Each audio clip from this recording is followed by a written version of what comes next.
STM Transport Voyageurs, une nouvelle façon de voyager.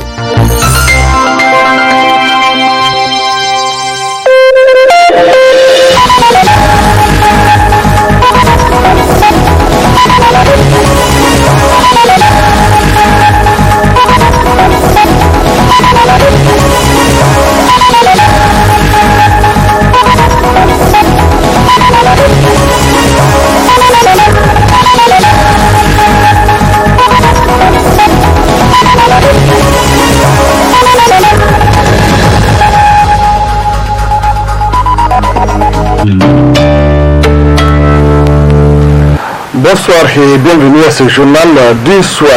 La Commission nationale des droits humains, la CNDH, a publié ce matin le rapport de mission d'enquête et d'investigation sur la disparition présumée de 102 personnes dans les localités d'Inates et de Aïrou. Suivez les explications du secrétaire général de la CNDH après la publication du dit rapport. Que c'est une mission qui a coûté au moins 3 mois à la CNDH. 3 mois d'intenses travaux, 3 mois de risques que nous avons eu à prendre. À l'issue de ça, nous avons fait un travail exceptionnel, teinté de beaucoup de scientificité. Et aujourd'hui, le travail est là. Dans une semaine, le temps d'extraire certaines spécificités, nous allons le mettre sur le site web de la commission pour que chacun puisse en connaître du contenu. Ce qui s'est passé à Inates ne doit plus se reproduire dans notre pays. Nous avons connu des rébellions dans les années 90. Nous avons connu la dernière, celle du MNJ en 2008-2007. On ne doit plus... mais on n'a jamais connu ça, ça ne doit plus se passer. Comment nous avons abouti à ces résultats? Comme je dis, c'est sur des bases scientifiques. Ce ne sont pas des choses que nous avons avancées comme ça. Et je tiens à le souligner ici, c'est à notre corps défendant. Parce que l'état de droit exige que nous fassions preuve de courage et de vérité. Et ce n'est pas l'ensemble, notre armée elle est républicaine, je tiens à le souligner. Ce n'est pas l'ensemble des corps constitués de l'armée qui a fait ça. C'est quelques groupuscules. Et donc on ne peut pas extrapoler pour dire ici que notre armée est mauvaise. Notre armée est très bonne. Elle est l'une des meilleures de la sous-région. Elle a fait preuve de professionnalisme. Donc on ne peut pas aujourd'hui extrapoler pour salir notre armée. Par contre, ceux qui ont fait ça doivent répondre de leurs actes devant la loi, conformément au texte en vigueur. Et nous avons fait notre partition, nous avons joué notre partition. Il appartient maintenant à l'autorité judiciaire de faire son travail, de faire la sienne. J'ai parlé de la partition. Nous avons été informés de ce que le ministère de la Défense a déjà donné une suite judiciaire à l'affaire. Alors nous reculons parce qu'il ne peut pas y avoir de dédoublement fonctionnel. La Commission nationale des droits humains n'est pas une juridiction, loin s'en faut. Elle est une autorité administrative indépendante, elle a fait son travail, maintenant elle se retire, elle croise les bras comme tout le reste des Nigériens pour voir ce que la justice va faire.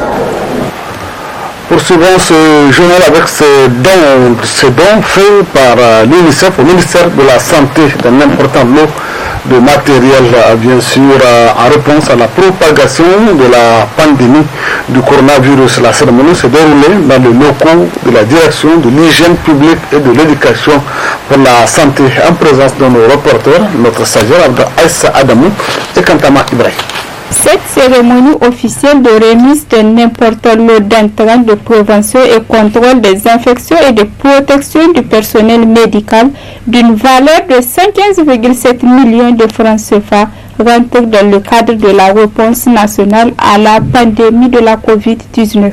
Le secrétaire général du ministère représentant le ministre de la Santé déclare que ce don va renforcer leurs capacités et leur permettre de faire face à cette pandémie, tout en rappelant que l'UNICEF est un partenaire privilégié dans cette lutte depuis l'enregistrement du premier cas de Covid-19 en mars 2020. Le gouvernement du Niger s'est engagé résolument à apporter une réponse adéquate à la hauteur de cette crise sanitaire nationale.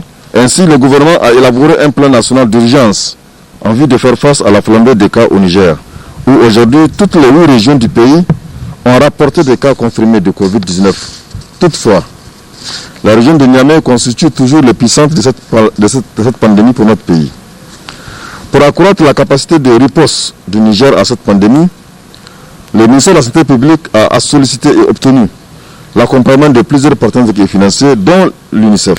L'UNICEF, partenaire privilégié de la mise en œuvre de notre plan de développement sanitaire, s'est vite positionné dès les premières heures de la crise sanitaire aux côtés du gouvernement du Niger, en apportant son appui technique, logistique, matériel et financier à la réponse contre la pandémie de Covid. L'UNICEF a mobilisé d'importants moyens pour appuyer les différentes composantes de notre plan de riposte, dont principalement la communication pour un changement de comportement, la prise en charge des cas, le renforcement des capacités des acteurs et surtout la composante prévention et contrôle de l'infection. La représentante de l'UNICEF au Niger explique que c'est sur la base d'une évidence, d'une analyse des besoins faite entre le ministère de la Santé et leur équipe qu'intervient leur appui.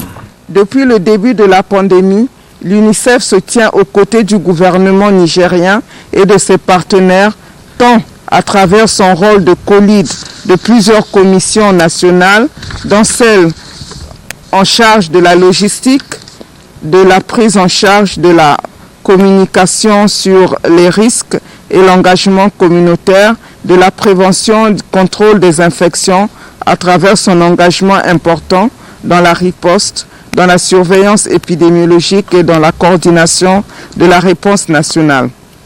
Dans le cadre de la réponse en matière de prise en charge, de prévention et contrôle des infections, l'UNICEF appuie fortement la direction de l'hygiène publique et de l'éducation pour la santé dans la définition et la mise en œuvre de la stratégie d'intervention, des protocoles et outils ainsi que dans les activités opérationnelles conduites en collaboration avec les directions régionales de la santé publique, de l'hydraulique et de l'assainissement et des ONG partenaires dans toutes les régions du Niger. Au nombre de ces activités figurent le renforcement des capacités des agents de santé et des hygiénistes en prévention et contrôle des infections, le renforcement des capacités des agents de santé à la prise en charge, le suivi de la mise en place et du respect des mesures de prévention et de contrôle des infections, la désinfection et la pulvérisation des lieux et installations à risque, la fourniture de dispositifs de lavage des mains et de savon au profit des formations sanitaires, écoles, places publiques et administrations, complétées par des activités de sensibilisation sur la pandémie et les gestes barrières. Le renforcement de l'accès à l'eau potable dans les formations sanitaires et les centres de prise en charge et d'isolement. La gestion digne et sécurisée des enterrements et j'en passe. Les médicaments et équipements de laboratoire et de protection des agents de santé. La représentante résidente de l'UNICEF au Niger a remarqué que les efforts consentis ont contribué à ralentir la propagation de la COVID-19 au Niger. Il faut maintenir cette tendance et renforcer les mesures en cours, a-t-elle conseillé. Très ravie de ces appuis, l'autorité sanitaire a témoigné toute sa gratitude et celle du peuple nigérien aux donateurs. La situation de l'école était au centre d'une rencontre des syndicats de l'éducation et de la formation ce matin. Bien sûr, une déclaration, n'est-ce pas, a été lue à cet effet. Un extrait. La situation de l'école ces dernières années interpelle plus d'un observateur. En effet, au nom d'une certaine volonté de réforme, des actions ont été entreprises dans le secteur. Ces actions qui se disputent le trophée du plus néfaste ont pour nom l'évaluation illégale du ministère de l'enseignement primaire qui a eu pour corollaire une dizaine de milliers d'enseignants résiliés injustement, dont plusieurs sont devenus des cas sociaux avec des foyers disloqués et des enfants innocents envoyés dans le groupe des vulnérables. Cette évaluation n'a rien apporté de bon. En revanche, elle a conduit les apologistes de ce massacre à des remédiations maladroitement cachées derrière des recrutements de nouveaux enseignants contractuels. Recrutements d'ailleurs irréguliers et frauduleux dans certains ministères. Des réformes empilées les unes sur les autres sans études préalables ni évaluation. Réformes qui ont eu comme conséquence le tâtonnement, la perte de référence et de ressources dans la gouvernance, l'encadrement et même dans la conduite des classes. Notre système éducatif déjà bancal en a pris un coup dur et mémorable.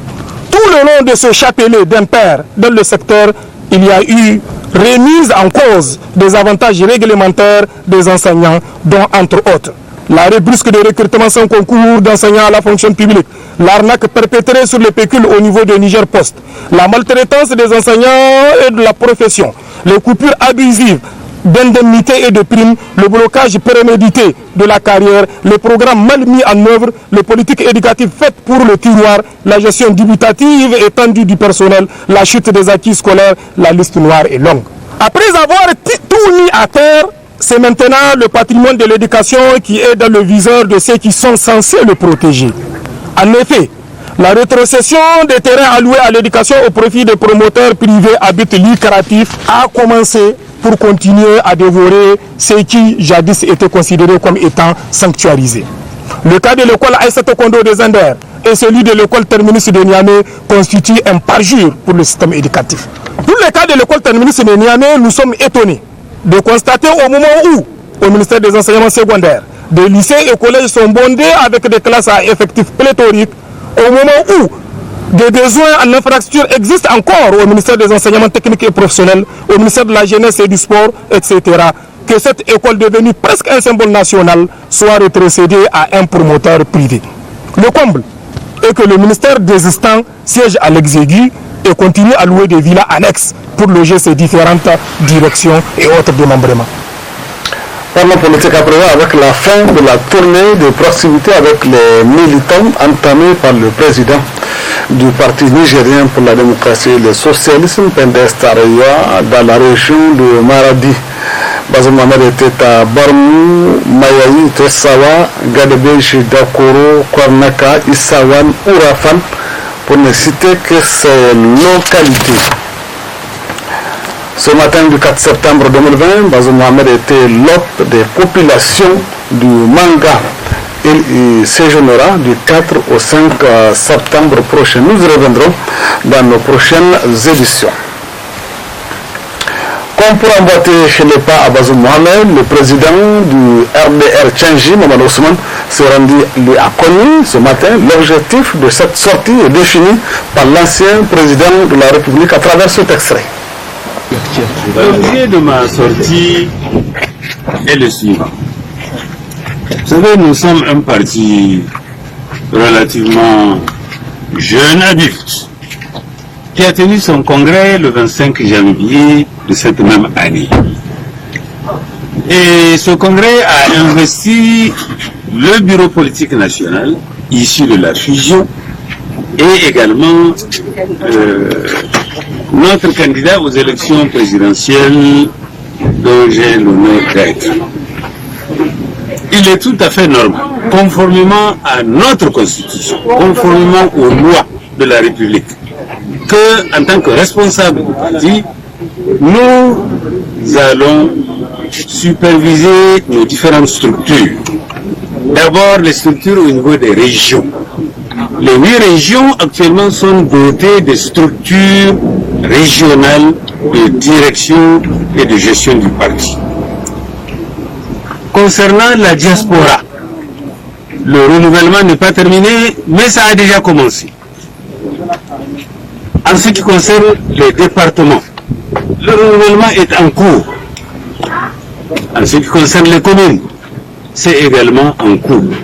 Donc nous avons le devoir et la responsabilité et même l'obligation, n'est-ce pas, de reprendre contact après le congrès avec nos structures, de superviser leur mise en place et leur fonctionnement, et également de donner des conseils aux militants à l'orée des prochaines élections qui s'en viennent. Voilà les raisons de ce déplacement à l'intérieur du pays. Ne craignez-vous pas d'être accusé de commencer déjà à votre campagne alors que celle-ci n'a pas été ouverte? Mais vous l'avez dit, la campagne n'étant pas ouverte, on ne fait pas campagne. Mais la charte des partis politiques nous fait obligation d'informer nos militants, de les sensibiliser, de les encadrer, de manière à ce que les structures des partis politiques soient des structures qui ne sont pas laissées à l'abandon sans encadrement. C'est une obligation légale. C'est ne pas le faire qui constitue un péché. Mais ce n'est pas le fait de le faire qui va être interprété comme étant une campagne.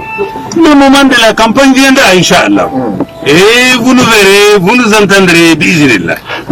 Enfin, est-ce que vous êtes prêt pour aller aux élections?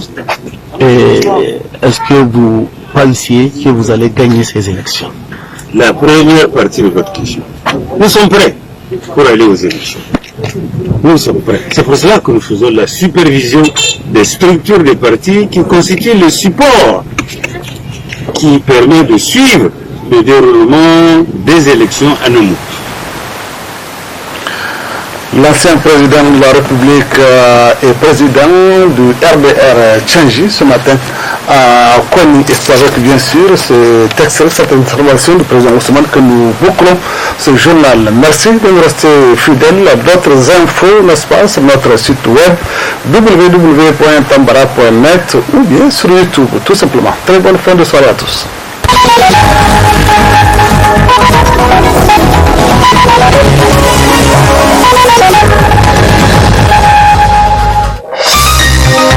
Ce journal vous a été présenté par STM Transport Voyageurs.